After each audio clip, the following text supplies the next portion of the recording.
Hi, it's Dorothy Guining with Scrapbooking Quebec. This week I'm joining the Punched Out Thursday to Die For collaboration. We share ideas every Thursday on what to do with your punches and your dies. I'm going to put links to Ronnie's, Kathy's, Krista's, Rebecca's, and Sonia's channels below, so be sure to check them out. Here's what I'm going to be doing today. It's basically a modern twist on an old Creative Memories classic, the apron page. And this idea has been around for 15 years, maybe more. What I'm going to be using today is material mostly from Jen Hadfield's The Avenue collection. I also threw in that lined paper, which is from Paige Evans' Go the Scenic Route, as well as those black alphas that are from Simple Stories. Now here are the tools I'm going to be using. These ones are what I'll be using to create the apron, and I have some other tools that I'll be using throughout the process as well. I will list everything I'm using in the description box below. I'll talk about it throughout the process, and I'll also make suggestions for substitutes when possible. So I did very little preparation in advance. All I did was mat that one 4x6 photo, and I'm showing you what I have on my desk, but I'm going to jump right in here. I'm going to start trimming down paper, and I will put measurements for everything I'm doing on the screen. Now at this point, I think that blue plaid paper is going to be my foundation page, but that does get changed throughout the process. That lined paper, I cut myself out a big chunk of it. It's going to be a big layer, and it's going to be almost like a big recipe card. And this floral paper will be my apron. So what I'm going to do is I will place it on the page just to give you an idea how I plan to set up my page. And then what I'll do is start creating my apron. I just rounded the corner of that recipe card, that lined paper as well. So now what I'm going to do is cut out the armhole of my apron using that oval from the Creative Memories custom cutting system.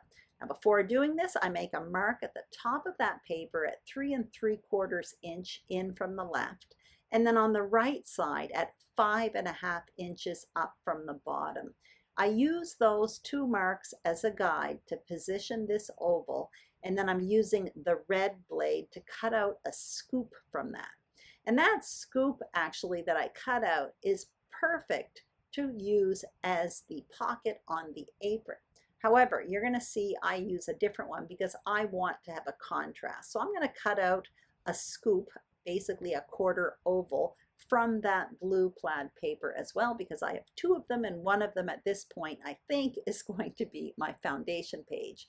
Anyway, I'm just lining up my oval. If you do not have an oval from Creative Memories like this, or an oval cutting system, what you could do is simply find yourself an oval shaped something from around your house, trace it in pencil and cut it out, or go on the internet, look for a printable oval image in about 5x7 size, then print it out and use that as a template to cut out your oval. Or you could just wing it and do it by hand. So I'm placing everything on the page here. I do trim down this pocket a little bit. And then what I'm going to do is create lace for the edge of my apron. So what I will be using is the border maker system from Creative Memories. I just found myself a lacy looking cartridge. However, you can use any border punch. You don't need this system, but look for a border punch that is either lacy or a scalloped edge. Both of those would work well for an apron. So what I'm going to do is cut down 4 12-inch strips with this. I only do one on camera, but I'm going to be using 4 of them, more or less 4 of them. So I stopped the camera, cut out some more, and the one I used almost has 2 layers of lace, but I'm going to be only using the very end. So I ended up simply trimming out the double layer because I figured I could use that second layer on another project somewhere else. I'm just going to toss it in. This is all part of my February scrappy kit, so I'll just put it in with the other material. So now I have my lace here, and what's important here, I guess what's most difficult for this technique is placing the lace around the arm. So that's the part you should really look at if you want to repeat what I'm doing. I'm adding a bit of ink here first, and then what I'm going to do is I'm going to take that lace piece and I'm going to snip it. The part that I'm snipping is the part that's going to be adhered underneath the apron. Okay, so I'm just snipping it at equal distance all along the edge, just like if you were sewing something. If you were sewing something that had to turn, you would make little cuts. It's the very same principle. You just make sure not to cut all the way through.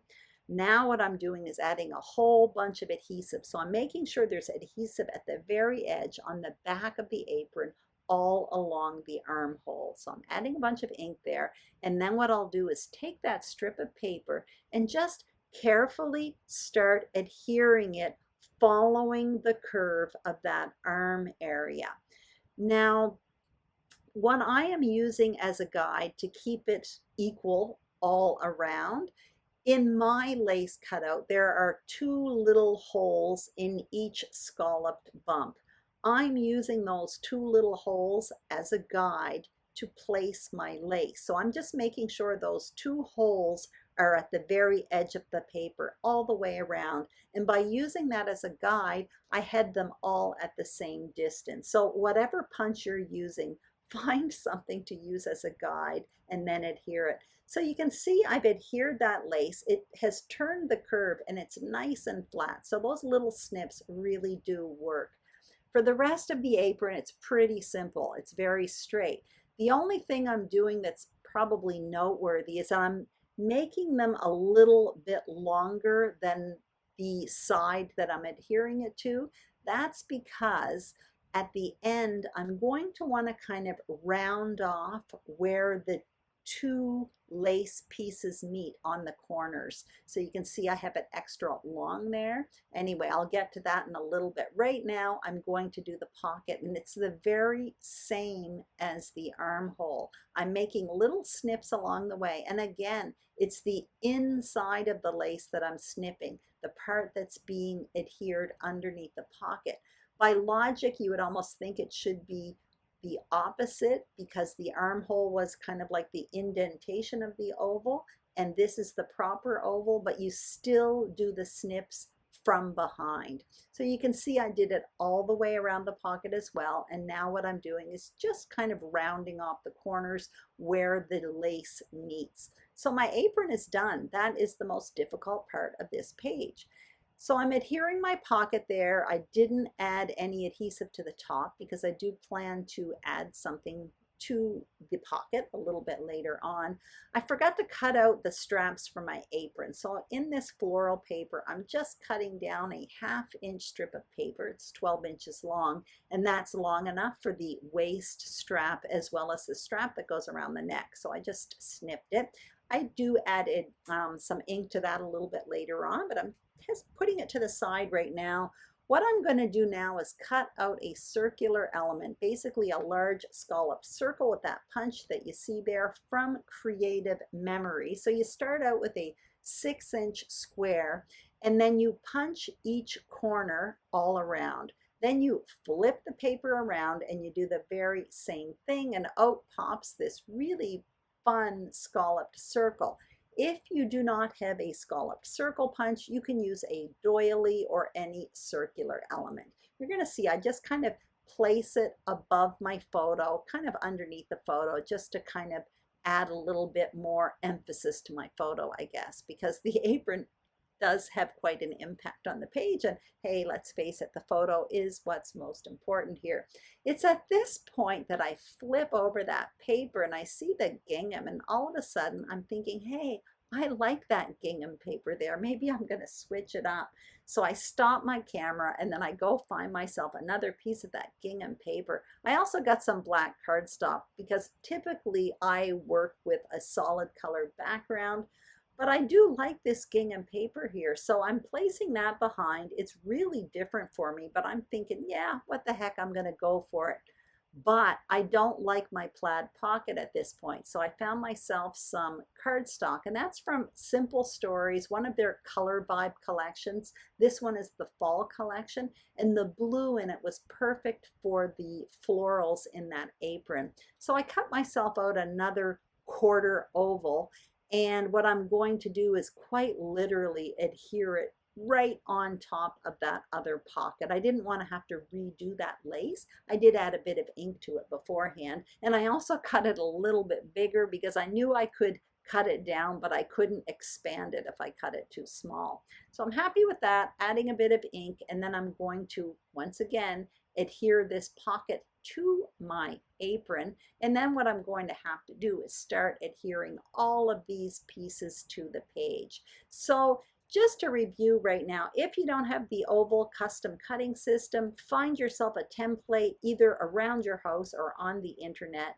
For the lace punch, all you need is any border punch. It can be a scalloped border punch or a lacy border punch. You do not need the Creative Memories custom cutting system. And for that circular element that I'm cutting right there, you can use a circle or use a doily. So now, as you can see, I am inking up those straps. I'm adhering everything to the page, and I am going to have to come in and do some final touches. I'm going to add, let's see here, a moment. Okay, the title, of course, very important. In that recipe card there is where my title's going to go, as well as my journaling. And I just showed you some dies, and that is what I used to cut out the word adventure. I cut it out in that blue, and then I cut it out in 2 more layers of thick cardstock and adhered it together. So it's almost like adventure is a piece of chipboard there. And now I just cut myself out a tab for the top of that recipe card, I'm calling it. That's an old label punch from Stampin' Up, but those old label punches make really good tabs. And later on, I'll come in with a little white piece and a word for that. Now I'm cutting out some buttons. So that red punch you see at the bottom is like a double hole punch. And then what I did was I came in with a 3/4 of an inch circle punch, punched around it, and it created buttons. And later on, I'll put some thread in there. And now I'm going to cut out a mitten, and that is a die set from Stampin' Up called Many Mittens. It's a winter collection, but I'm going to use it as an oven mitt. And again, if you do not have a oven mitt punch or die, you can use the very same thing. Go on the internet, Google printable mitten images. Find yourself something in the right size. That one there is probably about 3.5 inches, somewhere in around there. And then just cut it out, yeah, with a pair of scissors. That's it. I added some ink around it. And now what I'm going to start doing is adhering all of these pieces to the page. So I do end up adding some thread to those buttons, and I had to find something really, really fine. So that's a linen thread from Stampin' Up. So I just thread it through those 2 little holes there and added a bit of washi tape behind there. And I ended up popping those up on foam adhesive.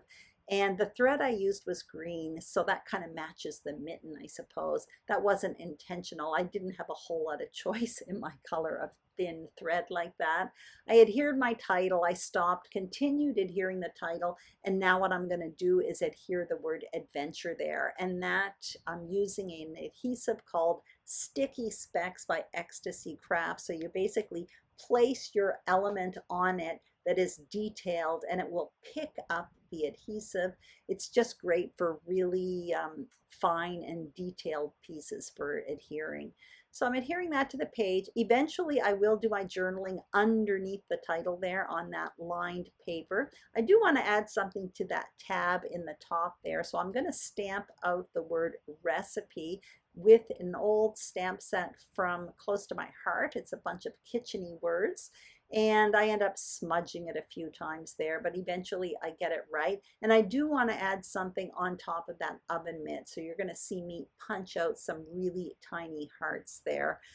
Aside from that, all I do is my journaling. So that is it for this page. Anyway, again, like I said, this was an old page. We did creative memories. I used to be a consultant there many, many moons ago. Honestly, I think I probably did it in around, I don't know, 2005, 2006. So I just kind of updated it. I think I did anyway. And I hope you enjoyed it. Thank you so much for watching. I had fun doing this. I hope you had fun watching it. Make sure to check out all the other participants. Their links are in the description box below. If you enjoyed this video, I would hugely appreciate a thumbs up. Also, if you haven't subscribed to Scrapbooking Quebec, I would love that as well. This is layout number 150, and for me, that's quite amazing because when I started this YouTube adventure in 2018, I didn't think I could do 10 videos. So it's because of you that I'm actually created 150 of them. Thank you very much from the bottom of my heart. Have a great day. Bye-bye.